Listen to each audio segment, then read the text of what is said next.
jelas keputusan ini di Vietnam sana. Ini di Vietnam, bukan di Indonesia. Ada pro dan juga kontra.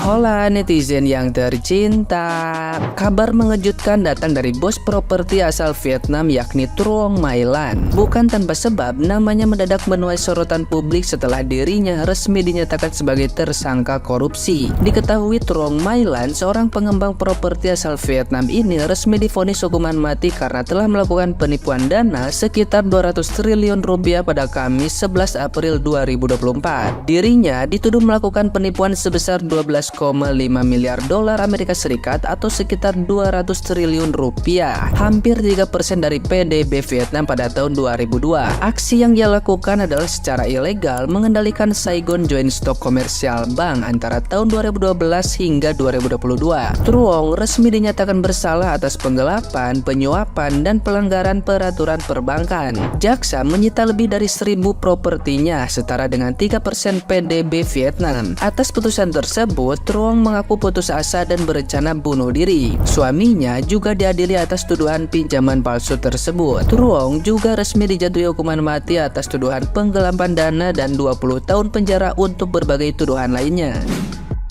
Sebagai informasi, sosok Truong My Lan ini merupakan salah satu figur terkemuka dalam dunia bisnis Vietnam yang namanya sudah tidak asing lagi. Ia juga dikenal karena kepemimpinan yang visioner dan dedikasi yang tidak kenal lelah terhadap bisnisnya. Truong My Lan telah menjadi inspirasi bagi banyak pengusaha muda di Vietnam dan di seluruh dunia. Sontak saja, kabar menghebohkan ini langsung membuat publik memberikan banyak reaksi, khususnya netizen yang berbakti di media sosial.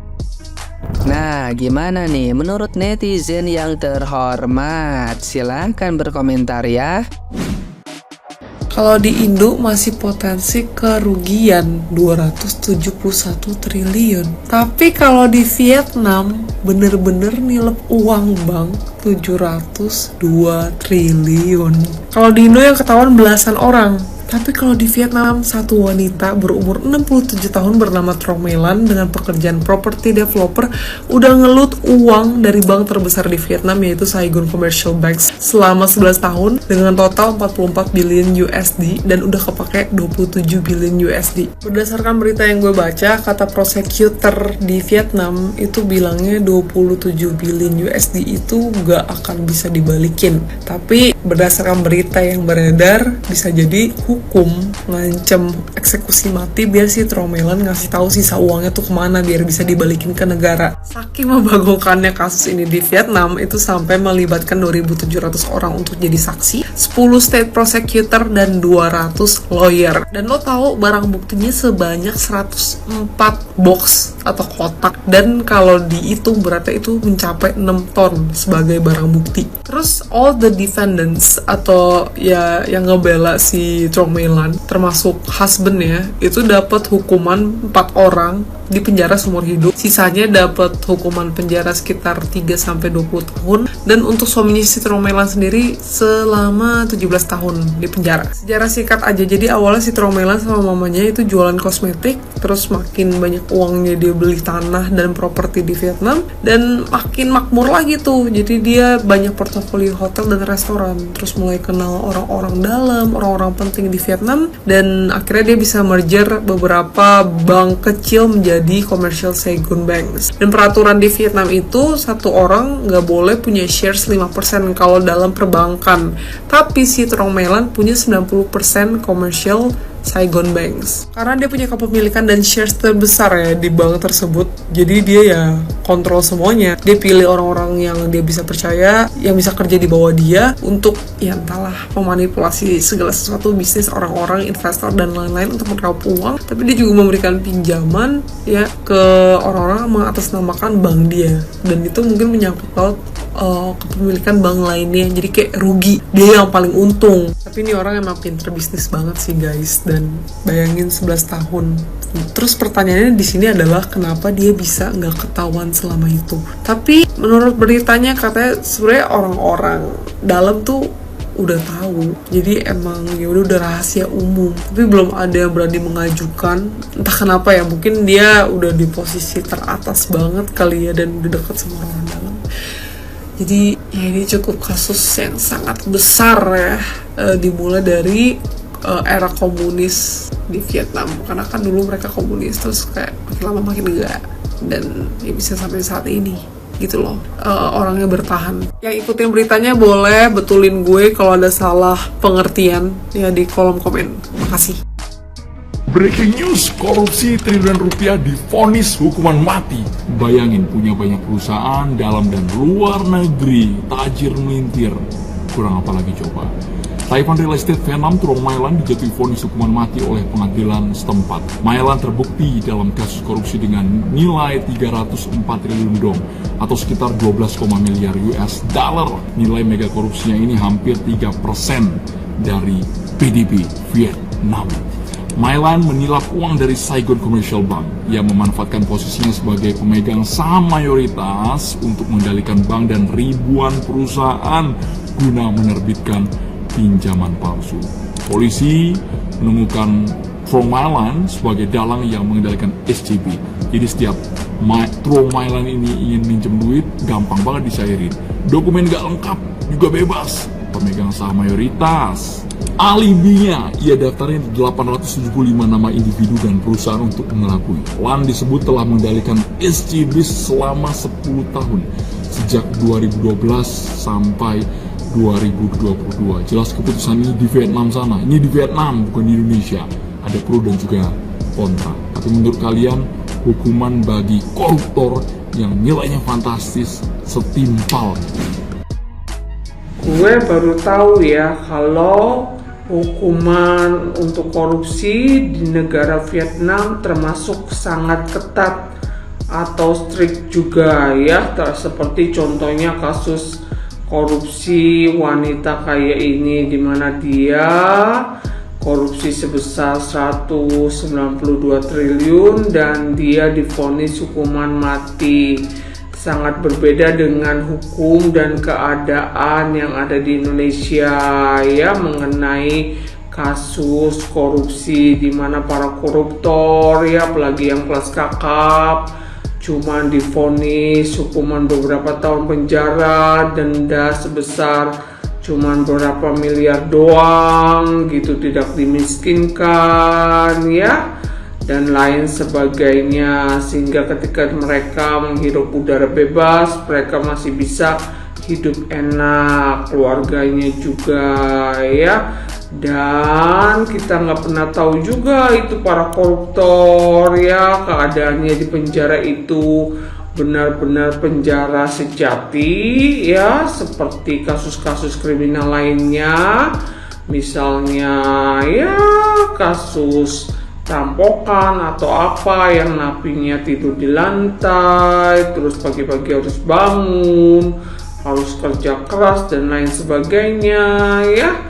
Kita nggak tahu gitu di dalam penjara mereka itu fasilitasnya benar-benar oke atau ya benar-benar seperti tahanan gitu, seperti orang yang direnggut kebebasannya gitu. Apa kabarnya korupsi BLBI yang jumlahnya juga ratusan miliar rupiah? Apa kabarnya korupsi kasus timah yang merugikan negara 271 triliun ya, yang dimana melibatkan 16 orang termasuk si Helena Lim dan si Harvey Muiz ya. Mereka kayaknya cuman bakal dijatuhi vonis hukuman beberapa tahun penjara dan denda miliaran saja ya, tidak sebanding dengan kerugian yang sudah mereka buat ya. Apalagi dimana istri si HM SDW itu masih bisa cengar-cengir ya, masih bisa senyum tebar pesona ketika dipanggil Kejagung beberapa waktu lalu, memberikan emoticon sarangeo, bahkan minta didoakan. Wow gitu, gua takjub gitu loh dengan reaksi dia gitu. Gua pikir dia akan malu atau tensin berat ya, karena kan sejak suaminya ditahan, keesokan harinya itu dia langsung menutup kolom komen TikTok dan IG-nya dia ya, Mungkin dia takut kena mental karena takut dan tahu pasti akan diserbu oleh netizen, makanya dia menutup kolom komen. Walaupun menurut gue kalau memang dia tidak tahu apa-apa, tidak tahu tentang sepak terjang suaminya ya di tambang timah ya, mendulang uang dari korupsi, ya udah santuy aja gitu, kolom IG-nya nggak usah ditutup. Apalagi dia kan sepertinya masih terima endorsan ya, pasti dia masih punya tugas untuk menyelesaikan endorsannya. Tapi semenjak suaminya ditahan itu, dia tidak pernah lagi memposting story endorsan, tidak pernah memposting foto atau video ya tentang dia pribadi atau tentang endorsan dia ya, tidak pernah lagi flexing ya barang-barang mewah dia yang bukan dari endorsan ya. Dan baru semalam gue kalau egonya dia itu hilang ya, dan rasanya tidak mungkin dihapus oleh pihak ego itu sendiri, karena biasanya ego itu menghapus account yang sudah tidak aktif selama 2 tahun atau menghapus account karena pelanggaran berat yang terjadi berkali-kali ya.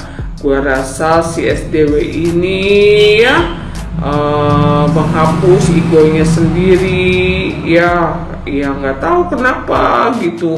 Yang pasti sih jelas bikin curiga gitu, kenapa mesti dihapus, kenapa mesti dihilangkan kalau memang dia tidak tahu apa-apa dan tidak terlibat gitu ya dengan apa yang dilakukan suaminya. Santai aja, biarkan aja itu egonya ada, tuh dia juga tetap diem kan, gak memposting apapun, tapi sekarang egonya hilang gitu.